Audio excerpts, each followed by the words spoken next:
A ideia de novo regionalismo traz consigo algo que não se limitasse somente às fronteiras estaduais. Na década de 20, o espaço foi perdendo cada vez mais seu aspecto natural para as grandes transformações que aconteciam, como o crescimento acelerado das cidades, que transformava o que ora era rural em urbano, o campo se torna refém da cidade e não mais o inverso, os meios de comunicação ganhando espaço e os meios de transporte evoluindo. As grandes metrópoles parecem, então, um grande quebra-cabeça, com vários costumes, crenças e épocas, tudo junto. E era assim, então, que o natural começava a se moldar ao artificial, abrindo espaço para o que a mão humana podia produzir.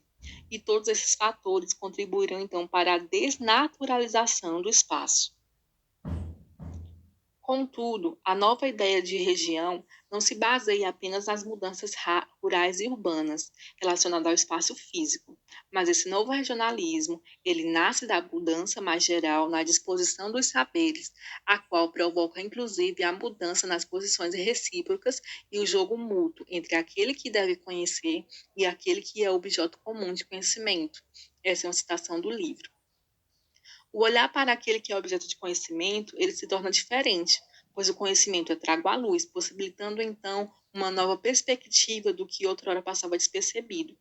Para essa mudança geral da posição dos saberes, chama-se de a emergência de uma nova formação discursiva. Com essa emergência da formação discursiva nacional popular, gerada pelos anos 20, traz à tona, então, a consciência regional. Essa consciência regional ela pode ser definida como a percepção do caráter ou personalidade de uma região por parte de um certo número de pessoas. Ela contribui, então, para o sentimento de pertencer a uma região, que contribui também para uma melhor vida coletiva.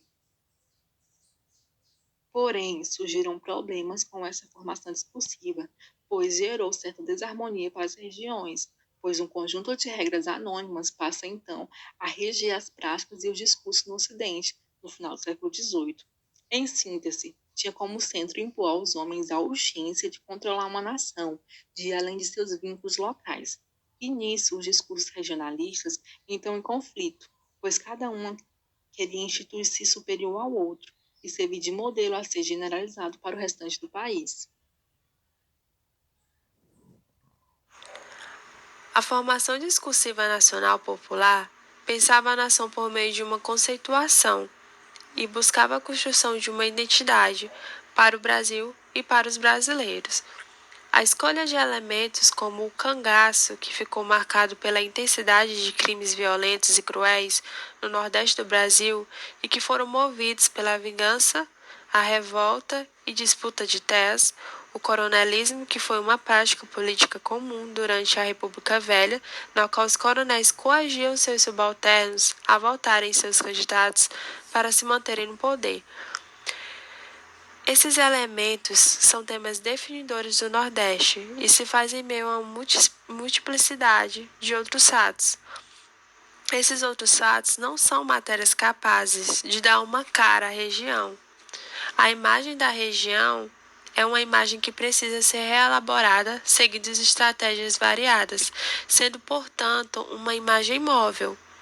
O discurso regionalista, esse discurso ele não mascara a verdade da região. Pelo contrário, ele a institui. Ele não é apenas um discurso ideológico que desfiguraria uma essência do Nordeste ou de outra região. Por essa razão, o discurso regionalista não pode ser reduzido à enunciação de sujeitos individuais ou de sujeitos fundantes, mas sim a sujeitos instituintes.